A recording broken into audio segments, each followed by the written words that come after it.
Dozens were killed and hundreds were injured after powerful back-to-back earthquakes hit Venezuela. Europe's early heatwave continues to wreak havoc as temperatures creep to new highs and red alerts spread across the continent. The EU has scaled back its ambitions for Ukraine's accession talk, now targeting the opening of just 2 negotiating clusters in July rather than 5. Dozens were killed and hundreds were injured after powerful back-to-back earthquakes hit Venezuela on Wednesday evening. Acting President Delcy Rodriguez warned the toll was expected to rise as rescuers searched collapsed buildings. The casualty figures excluded the state of La Guaira, which Rodriguez described as a disaster zone and the area hardest hit. She declared a state of emergency during an address to the nation, adding that several countries had offered help, including the United States and several Central and South American nations. Quiero agradecer a los gobiernos del mundo que inmediatamente ocurrido estos sismos se comunicaron con Venezuela para ofrecer solidaridad y apoyo. Estados Unidos, Panamá, Qatar, Cuba, Nicaragua, Turquía, Jordania, Barbados, Curazao, Colombia, Reino Unido, Brasil, México, Organización de Naciones Unidas, ONU y organismos multilaterales financieros que ya se comunicaron por distintas vías con el gobierno venezolano para expresar su solidaridad con el pueblo de Venezuela. The 7.2 and 7.5 magnitude earthquakes were among the strongest to strike Venezuela in more than a century, causing damage in several states, including the country's main airport in Caracas. Europe's early heat wave continues to wreak havoc as temperatures creep to new highs and red alerts spread across the continent. Tuesday was the hottest day ever in France, with the country's national thermal indicator reading 29.8 degrees Celsius. France has recorded 40 fatalities from drowning in the past week as people seek relief in rivers and other bodies of water, despite authorities' warnings about unsupervised swimming. In the UK, schools have been closed on Wednesday as a rare red weather warning comes into force. The country is bracing for record-breaking temperatures. Multiple UK train operators were forced to cancel or reduce services on Tuesday to avoid heat-related problems. Railway operators urge people to travel only if absolutely necessary on Wednesday and Thursday. Italy put 16 cities on red alert for heat waves on Wednesday, including Milan, Rome, Turin, Venice and Bologna. People have been advised to eat light foods and stay indoors during the hottest times of the day.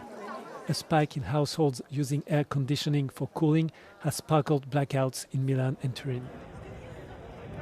In Spain, the extreme heat is starting to abate, with National Weather Service saying temperatures would drop in most of the country. Parts of the Basque Country in the northern Spain remained on red alert, but this is expected to end by Thursday with no areas rated red or orange. It will come as a relief after temperatures reached 44 degrees Celsius southern Andalusia on Tuesday. High-level heat warnings have also been issued in western Poland, where record temperatures are anticipated, while Hungary will raise its heat alert to the highest level between Saturday and Tuesday. Further heatwave alerts have been issued in Croatia, Germany, Luxembourg, the Netherlands and Switzerland.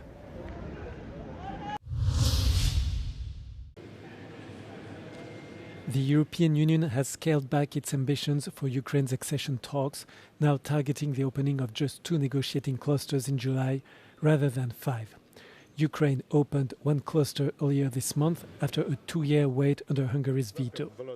The change of plans comes as the new government in Budapest signaled several times its opposition to speeding up Ukraine's membership bid. For Budapest, opening all 6 clusters in a condensed period is considered a fast-tracked accession.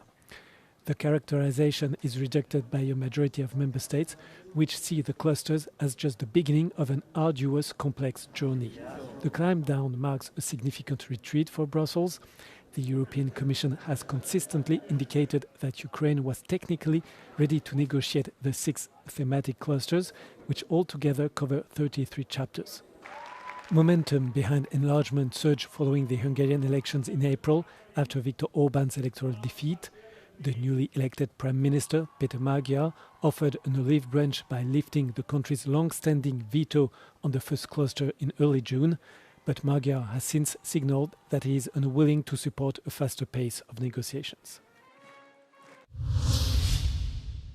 Iran's parliament speaker Mohammad Bagher Kalibaf on Wednesday described the US-Iran framework deal as, quote, a declaration of US defeat. According to Kalibaf, Washington and Israel had miscalculated in launching the war.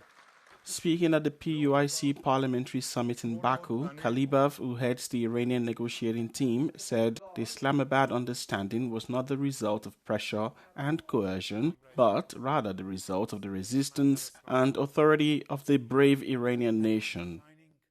His remarks came as technical talks under the 60-day framework continued, with Iranian and US negotiators still divided over key outstanding issues, most acutely on the future of the Strait of Hormuz and nuclear inspections in Iran. In a social media post, US President Donald Trump said that Tehran had assured Washington there would be, quote, no tolls, no insurance costs, and no other charges of any kind for ships passing through the crucial waterway. Trump warned if the information proved false, negotiations would end immediately. He added that released Iranian funds would be spent exclusively on U.S. food exports, something that Iran's foreign ministry spokesperson, Ismail Baqai, has rejected. On Tuesday, the U.S. Congress passed the War Powers Measure for the first time, nearly 4 months after Iran was first struck. The move breaks with Trump and demands that the U.S. president holds the war in Iran or seek congressional approval before continuing military action. Qatar's World Cup campaign is over after a 3-1 defeat to Bosnia and Herzegovina on the final day of the group stage.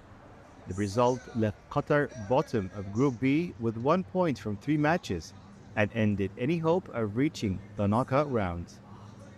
Unfortunately, this is the football. It's a game at the end. I think the coach had some mistakes, but let's look at it at optimistic way. It's an historic thing that we are in World Cup. First of all, I want to say hard luck for Qatar national team, but we will support forever because I think Qatar deserves more than this. And inshallah, next World Cup, we will be better. Inshallah.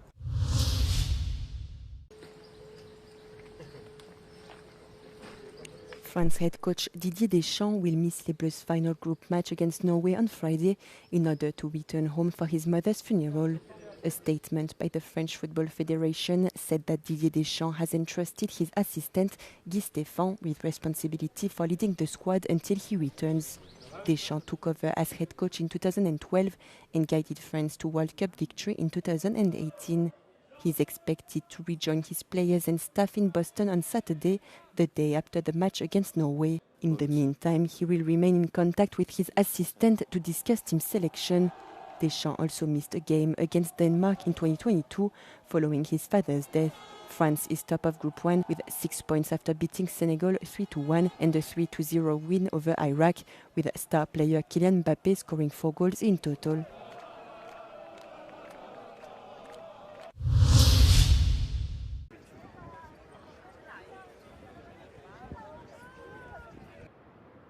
There are projects that defy time, and then there is the Sagrada Familia.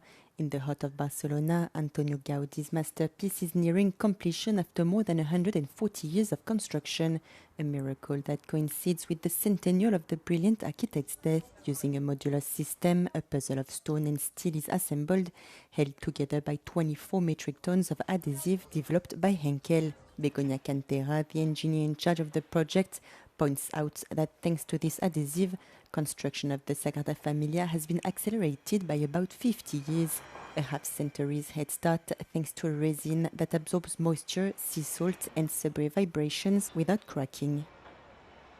Hemos estado trabajando en el proceso de utilizar un adhesivo para unir el acero, la piedra, en la construcción de los paneles modulares que distribuye Sagrada Familia.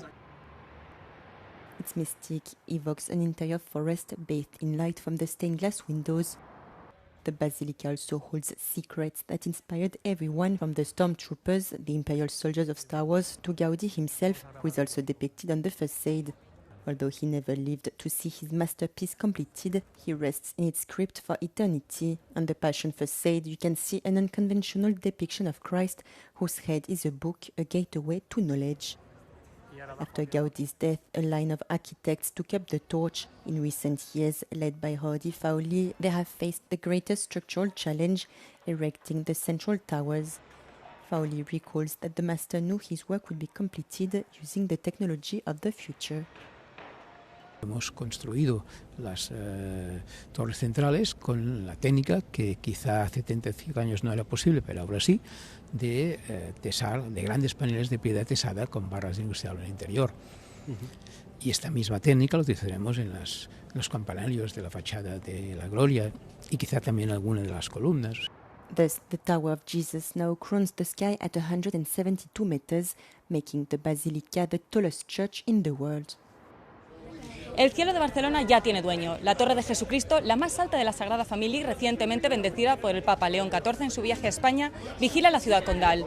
El gran secreto de la torre no es solo la piedra, sino la química. Una innovadora patente de adhesivos Loctite es el enlace molecular que une estas toneladas de estructura. Ingeniería al más alto nivel aplicada al arte de Gaudí. María Muñoz Morillo en Barcelona para Euronews.